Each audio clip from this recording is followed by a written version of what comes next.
علی رسول الکریم ما بعد اعوذ باللہ من الشیطان الرجیم بسم اللہ الرحمن الرحیم وما يستوي البحران هذا عذب فرات سائغ شرابه وهذا ملح نجاج من كل تأكلون لحما طريا وتستخرجون حلية تلبسونها وترى الفلك فيه مواخر لتبتغوا من فضله ولعلكم تشكرون یولج اللیل فی النہار ویولج النہار فی اللیل وسخر الشمس والقمر کل یجری لأجل مسمى ذلکم اللہ ربکم لہ الملک والذین تدعون من دونه ما یملکون من قطمیر ان تدعوهم لا يسمعوا دعاءکم ولو سمعوا ما استجابوا لكم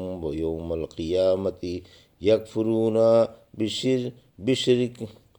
بشرككم ولا ينبئكم مثل خبیر۔ ابھی آپ نے سورہ فاطر کی آیت 12 سے 14 کی تلاوت سماعت فرمائی۔ ان آیتوں کا ترجمہ اور تفسیر اس طرح ہے: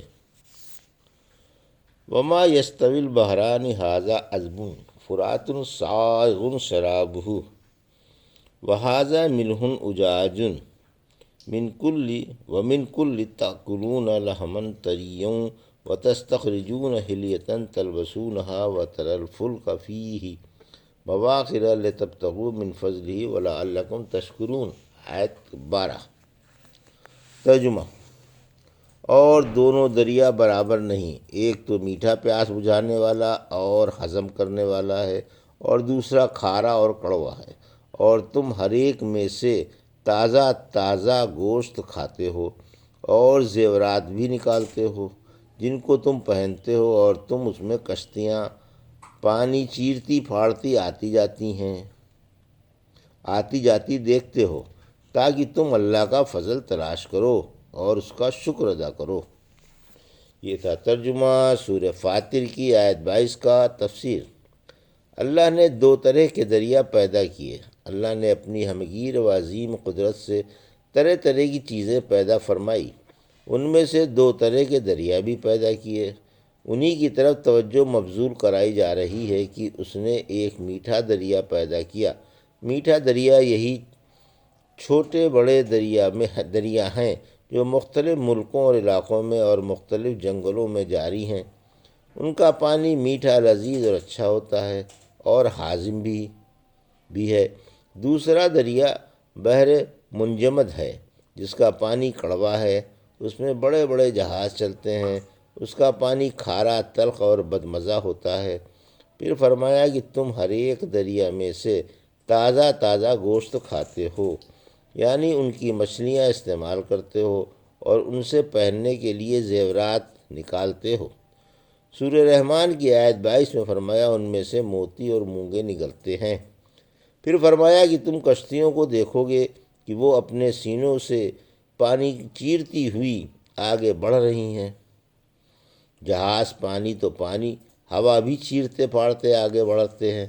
پھر فرمایا تاکہ تم اللہ کا فضل تلاش کرو، یعنی ان تجارتی سفروں سے مال ایک جگہ سے دوسری جگہ لے جا کر فروخت کرو، روزیاں کماؤ اور اپنے رب کا شکر ادا کرو کہ اس نے سمندر کا محیط و عظیم دیو تمہارے قبضے میں دے دیا، تم اس میں حسب مرضی تصرف کر رہے ہو اور جہاں چاہتے ہو چلے جاتے ہو، کہیں بھی تمہاری مزاحمت نہیں ہوتی، بلکہ اللہ نے تو اپنی قدرت اور مہربانی سے آسمان و زمین کی تمام چیزیں تمہارے کاموں میں لگا رکھی ہیں اور تمہارے لیے مسخر کر رکھی ہیں۔ یولج اللیل فی النہار ویولج النہار فی اللیل وسخر الشمس والقمر کل یجری لأجل مسمى ذلکم اللہ ربکم لہ الملک والذین تدعون من دونہ وما یملکون من قطمیر۔ آیت 13۔ ان تدعوهم لا يسمعوا دعاءكم ولو سمعوا ما استجابوا لكم ويوم القيامة يكفرون بشرككم ولا ينبئك مثل خبیر، آیت 13 اور 14۔ ترجمہ: وہ رات کو دن میں داخل کرتا ہے اور دن کو رات میں، اور اس نے سورج اور چاند مسخر کر دیا ہے، ہر ایک مقررہ مدت کے لیے جاری ہے۔ وہی تمہارا اللہ ہے جو تمہارا رب ہے، اور اسی کی بادشاہت ہے، اور اس کو چھوڑ کر جن کو تم پکارتے ہو وہ تو کھجور کی جھلی تک پر بھی قادر نہیں ہے۔ اگر تم انہیں پکارو تو تمہاری پکار کو نہ سنیں، اور اگر بالفرض محال سن بھی لے تو تمہاری دعائیں قبول نہ کریں، اور قیامت کے دن تمہارے شرک کا انکار کر دیں گے، اور تم کو اللہ کی طرح کوئی واقف کار خبر نہیں دے سکتا۔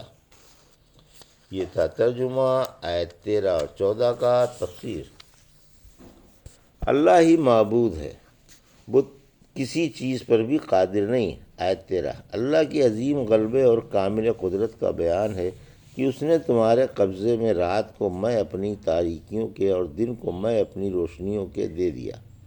اللہ ایک طول میں سے کچھ لے کر دوسرے کی کمی میں داخل کر فرما دیتا ہے، اور دن رات دونوں برابر ہو جاتے ہیں۔ پھر اسی طرح کبھی رات بڑی دن چھوٹا، اور کبھی دن بڑا اور رات چھوٹی ہو جاتی ہے، جیسا کہ جاڑے اور گرمی میں ہوتا ہے۔ اللہ ہی نے سورج، چاند، گردش کرنے والے اور ٹھہرے ہوئے درخشاں ستارے جو آسمانوں کو روشن کیے ہوئے ہیں اور ایک معین مقدار کے ساتھ اللہ کے مقرر کردہ قانون کے مطابق جاری ہے، تمہارے مطیع کر دیے۔ خود اللہ غالب علیم نے ان کا اندازہ مقرر فرمایا ہے۔ ہر ایک قیامت تک گردش میں ہے۔ جس نے یہ سب کچھ کیا وہی تمہارا سچا معبود اور عظیم رب ہے، جس کے سوا کوئی اور معبود نہیں۔ اور تم جو ان بتوں کو اور تھانوں کو پوج رہے ہو جو تمہارے خیال خام کے مطابق مقرب فرشتوں کے بت ہیں، وہ تو کھجور کی گٹھلی والی جھلی پر بھی قادر نہیں ہے۔ آسمان و زمین کی کسی اور چیز پر تو کیا قادر ہوں گے۔ آیت 14 جھوٹے معبود تمہاری دعائیں نہیں سنتے، یعنی تمہارے جھوٹے معبود چونکہ غیر جاندار جمادات ہیں، اس لیے تمہاری پکار سنتے ہی نہیں، اور اگر یہ مان بھی لیا جائے کہ سن لیتے ہیں تو قبول نہیں کر سکتے۔ تم جو مرادیں ان سے مانگ رہے ہو یہ تو ان میں سے کسی کی مراد برلانے پر بھی قادر نہیں ہے، بھلا غیر جاندار کسی کے کیا کام آ سکتا ہے۔ فرمایا اور جن کے یہ بت ہیں وہ قیامت کے دن تم سے بیزار ہوں گے۔